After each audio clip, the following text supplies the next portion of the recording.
Oke, baik. Assalamualaikum warahmatullahi wabarakatuh. Sahabat semuanya, ini adalah informasi tentang kejadian yang terjadi teman-teman ataupun sahabat pahlawan Devisa Negara.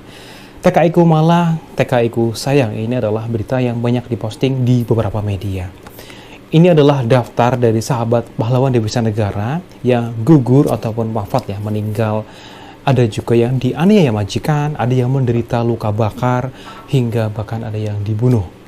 Ini adalah berdasarkan data penempatan yang dirilis berdasarkan Badan Perlindungan Pekerja Migran Indonesia atau BPDMI.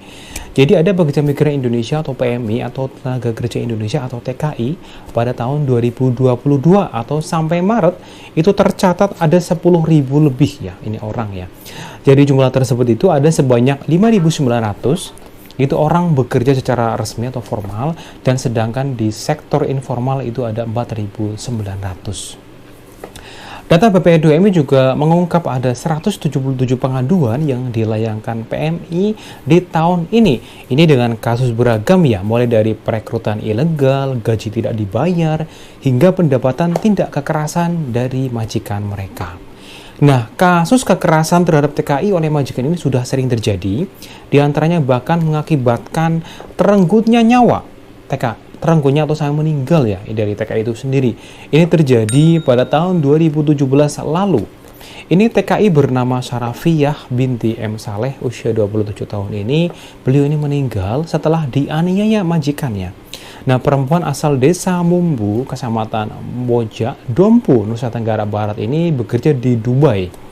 Nah, Uni Emirat Arab ya. Jadi berdasarkan hasil investigasi dan laboratorium forensik oleh kepolisian setempat terungkap bahwa Sarafiyah ini dibunuh oleh majikannya dan dengan dianiaya.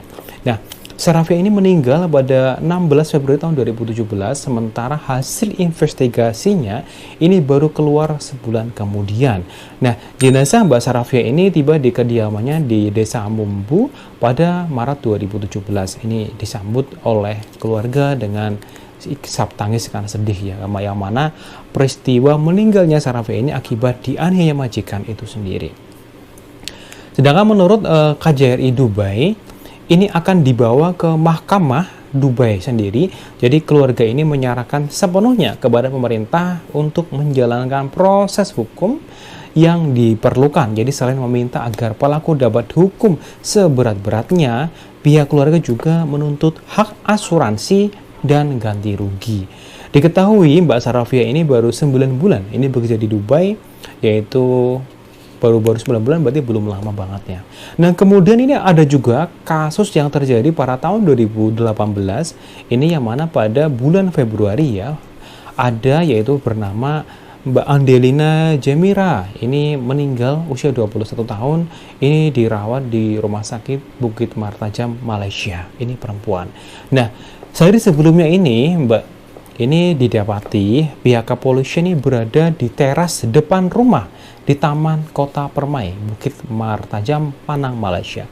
Jadi menurut keterangan tetangga, selama sebulan terakhir Mbak Adilan ini tidur di teras rumah majikannya itu bersama dengan seekor anjing. Ini biadab sekali majikannya, tidak punya manusiawi ya, tidak berperasaan, jahat banget. Nah, ketika ditemukan ini, tangan dan kaki Mbak Adelina ini penuh dengan luka bakar. Nah, sementara kepala dan wajahnya itu pada bengkak. Kuat dugaan bahwa Adelina ini tewas karena mendapatkan tindak kekerasan penganiayaan dari majikannya. Nah, hasil postmortem ini menyebutkan bahwa kematian Adelina ini adalah kegagalan multiorgan atau sekunder dan juga anemia. Nah, jenazah Mbak Adelina ini kemudian dipulangkan ke kampung halamannya di Desa Abi, Timur Tengah Selatan itu atau Nusa Tenggara Timur ya. Nah, kemudian sementara itu dari pihak kepolisian Pulau Penang, Malaysia sana ini segera menahan itu 3 orang. Ini adalah majikan dari Mbak Adelina. Ini majikannya itu jahat banget gitu loh. Nah, ketika pelaku ini merupakan warga Malaysia, terdiri dari 2 perempuan berusia 60 tahun dan 39 tahun, serta seorang laki-laki berusia 39 tahun. Mereka ini diduga ini menjadi pelaku kekerasan yang berakibat pada tewasnya atau meninggalnya Mbak Adelina ini. Namun pada tahun 2009, pengadilan Malaysia membatalkan dakwaan pembunuhan pada salah satu majikan perempuan tersebut. ini sedih banget ya, miris terjadi. Berikutnya adalah tahun 2019, ini baru-baru ini, adalah seorang perempuan, ini warga Kampung Panglong, Kelurahan Batu Besar ya, atau Desa Nongsa, Kota Batam. Ini meninggal dunia gugur setelah sempat menjalani perawatan di rumah sakit di Medan, ini sepulang dari Malaysia. Malaysia ini kok banyak sekali ya kasus yang terjadi. Nah, jadi sejak 14 Juni tahun 2019 ini Mbak Renova Hutavea ini dirawat di Rumah Sakit Bayangkara Medan, Sumatera Utara. Namun beliau ini meninggal pada tahun 2019 ya, di bulan Juni. Mbak Renova ini diduga meninggal akibat penganiayaan yang dialaminya selama bekerja di Malaysia. Nah, kemudian Mbak Renova ini berangkat ke Malaysia sebagai TKW dan bekerja di sebuah rumah makan. Nah, semula itu dijanjikan bekerja sebagai pengasuh di panti jompo dan akan mendapatkan upah yaitu sebesar Rp1.200. Namun beliau justru dipekerjakan di sebuah rumah makan dan ternyata Renova ini dikirim bekerja ke Malaysia melalui perusahaan penyalur yang tidak resmi. Ini ngeri banget.